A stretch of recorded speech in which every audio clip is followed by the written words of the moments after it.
पिछले 48 घंटों में 270 से ज्यादा रॉकेट और तोप के गोले दागे गए। सीमा पर लगातार धमाके हो रहे हैं और पूरा इलाका इस वक्त जंग के मैदान में बदलता हुआ नजर आ रहा है। मिडिल ईस्ट में भले ही युद्ध चल रहा हो, लेकिन इस वक्त दुनिया की निगाहें भारत के पड़ोसी देश पाकिस्तान और अफगानिस्तान की सीमा पर टिक गई है, क्योंकि हालात इतने बिगड़ चुके हैं कि अब ये एकदम साफ है कि अफगानिस्तान पाकिस्तान को भूगोल से मिटाकर ही दम लेगा, क्योंकि पाकिस्तान और अफगानिस्तान के बीच छिड़ी ये खुली जंग भयानक रूप लेती हुई नजर आ रही है। पाकिस्तान ने अब क्या किया जिससे अफगानिस्तान भड़क उठा है, आइए सबसे पहले इसका खुलासा आपके सामने इस वीडियो में करते हैं। फिर आगे वीडियो में ये भी बताएंगे कि कैसे अफगानिस्तान ने ड्रोन पावर दिखाकर पाकिस्तान को शर्मिंदा कर दिया है और मुनीर इस वक्त मुंह छिपाकर घूम रहे हैं। आगे ये भी बताएंगे, खुलासा भी ये भी करेंगे कि कैसे खामनेई की तरह तालिबान के सुप्रीम लीडर अखुंदजादा को मारना चाहता था पाकिस्तान, लेकिन नाकामयाब हुआ और अब अफगानिस्तान कैसे पाकिस्तान की धुलाई कर रहा है। दरअसल इस पूरे विवाद की शुरुआत हुई ड्रोन हमलों से। पाकिस्तान का दावा है कि पिछले कुछ दिनों में उसके कई शहरों जैसे कि क्वेटा, कोहाट और रावलपिंडी के ऊपर संदिग्ध ड्रोन देखे गए। पाकिस्तानी सुरक्षा एजेंसियों ने कुछ ड्रोन को इंटरसेप्ट करने का दावा किया, लेकिन कई जगह ड्रोन का मलबा गिरा जिससे लोग घायल भी हुए। इसके बाद पाकिस्तान ने बड़ा कदम उठाया और अफगानिस्तान के कांधार इलाके में एयर स्ट्राइक कर दी। पाकिस्तान का कहना है कि इन ड्रोन हमलों की साजिश कांधार में मौजूद ठिकानों से रची गई थी, जहां से पाकिस्तान विरोधी लड़ाकों को ऑपरेट किया जा रहा था। लेकिन दूसरी तरफ अफगानिस्तान की तालिबान सरकार ने पाकिस्तान पर बेहद गंभीर आरोप लगाए हैं।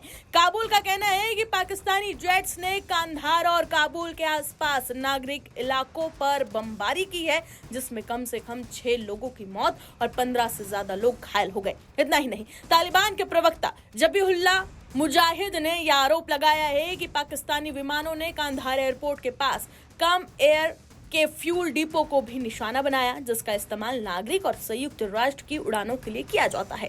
लेकिन इस संघर्ष में सबसे चौंकाने वाला दावा तालिबान के सर्वोच्च नेता को लेकर सामने आया है। रिपोर्ट्स के मुताबिक पाकिस्तान की वायुसेना ने कांधार में कैंप गेको नाम की एक हाई सिक्योरिटी जगह पर सटीक एयर स्ट्राइक की है। बताया जा रहा है कि इस हमले का असली निशाना था तालिबान के सुप्रीम लीडर हिब्बुल्लाह अखुंदजादा। हालांकि शुरुआती रिपोर्ट्स में कहा गया कि हमले में 22 लोग मारे गए और 50 से ज्यादा घायल हुए, लेकिन अखुंदजादा के मारे जाने की कोई भी पुख्ता पुष्टि इस वक्त नहीं हुई है।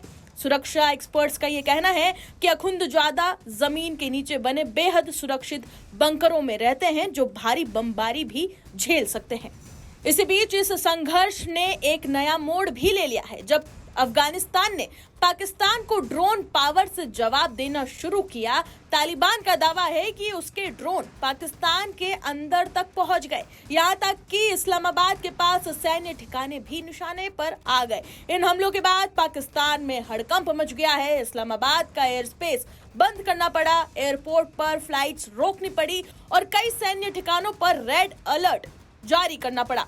सबसे ज्यादा शर्मिंदगी की बात ये बताई जा रही है कि अफगानिस्तान ने जिन ड्रोन का इस्तेमाल किया वो कोई हाईटेक मिलिट्री ड्रोन नहीं थे, बल्कि ये सस्ते और साधारण जुगाड़ वाले ड्रोन थे, जिनमें बाजार में मिलने वाले पार्ट्स, जीपीएस और छोटे विस्फोटक लगाए गए थे। यानी सवाल अब पाकिस्तान की सैन्य ताकत पर उठाया जा रहा है, क्योंकि पाकिस्तान के पास F-16 और JF-70 जैसे लड़ाकू विमान मौजूद है, लेकिन फिर भी अफगानिस्तान के इन साधारण ड्रोन ने इस्लामाबाद के करीब तक पहुंच गए और यहां हड़कंप मचा दिया। इसी वजह से अब पाकिस्तान के अंदर ही सैन्य नेतृत्व पर सवाल उठने लगे हैं और कई सैन्य एक्सपर्ट्स सेना प्रमुख जनरल असीम मुनीर को अफगानिस्तान से टकराव कम करने की सलाह दे रहे हैं, क्योंकि वो ये समझ चुके हैं कि पाकिस्तान की कैसे धुलाई हो रही है और ये तनाव अगर लंबा खींचा तो हालात पाकिस्तान के लिए बेकाबू और बर्बाद हो जाएंगे। वहीं बता दें कि अफगानिस्तान पर हुए इस हमले की भारत ने कड़ी निंदा की है और पाकिस्तान की क्लास लगा दी है। विदेश मंत्रालय ने अपने प्रेस रिलीज में ये साफ कहा कि भारत अफगानिस्तान की धरती पर पाकिस्तान द्वारा किए गए हवाई हमलों की कड़ी निंदा करता है, जिनमें कई नागरिकों की मौत हुई और नागरिक बुनियादी ढांचे को नुकसान पहुंचाया गया। ये संप्रभु अफगानिस्तान के विचार के प्रति शत्रुतापूर्ण रवैया रखने वाली पाकिस्तानी सत्ता का एक और आक्रामक कृत है। भारत ये दोहराता है कि अफगानिस्तान की संप्रभुता और क्षेत्रीय अखंडता का पूर्ण सम्मान किया जाना चाहिए।